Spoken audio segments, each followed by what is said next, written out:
Hello everyone, welcome to our channel. ಇವತ್ತಿನ ದಿವಸ ನಾವು 1991ರಿಂದ 2019ರವರೆಗೆ SDA FDA ಪರೀಕ್ಷೆಗಳಲ್ಲಿ ಕೇಳಿರುವಂತಹ ನುಡಿಗಟ್ಟುಗಳ ಅರ್ಥನ ತಿಳ್ಕೊಳ್ಳೋಣ. ಸೊ ಇದು ತುಂಬ ಇಂಪಾರ್ಟೆಂಟ್ ಆಗಿದೆ. ಹಾಗೆಯೇ ಕನ್ನಡದ ಕಂಪಲ್ಸರಿ ಎಕ್ಸಾಮಿನೇಷನ್ ಮತ್ತು ಕನ್ನಡ ಎಕ್ಸಾಮ್ಸ್ಗಳಲ್ಲಿ ತುಂಬ ಯೂಸ್ಫುಲ್ ಆಗಿದೆ. ಈಗಂತೂ FDA SDA ಹಾಗೆ PDO ಎಕ್ಸಾಮ್ಸ್ಗಳಲ್ಲೂ ಕೂಡ ಎಲ್ಲದರಲ್ಲೂ ಕೂಡ ಕನ್ನಡ ಇದ್ದೇ ಇರುತ್ತೆ. ಕಂಪಲ್ಸರಿ ಎಕ್ಸಾಮ್ ಅಂತೂ ಇದ್ದೇ ಇರುತ್ತೆ.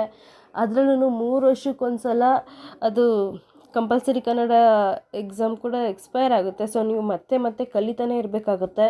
ಆದ್ದರಿಂದ ನಾನು ನಿಮಗೆ ಹೇಳೋದೇನೆಂದರೆ ಇದನ್ನು ತುಂಬ ಚೆನ್ನಾಗಿ ನೋಡ್ಕೊಳ್ಳಿ. ಯಾಕಂದರೆ ಇದರಿಂದ ತುಂಬ ಕ್ವಶನ್ ಬರುತ್ತೆ. FDAಯಲ್ಲಂತೂ 2021ರಲ್ಲಿ 6ರಿಂದ 7 ಕ್ವಶನ್ ಇದರಿಂದ ಕೇಳಿದ್ದಾರೆ. ಕೆಲವೊಂದು ಸಲ 2 ಮಾರ್ಕ್ಸ್ ಕ್ವಶನ್ಸು ಇರುತ್ತೆ. ಸೊ 12 ಮಾರ್ಕ್ಸನ್ನು ಬಂದೇ ಬರುತ್ತೆ 6 ಕ್ವಶನ್ ಕೇಳಿದ್ರೆ.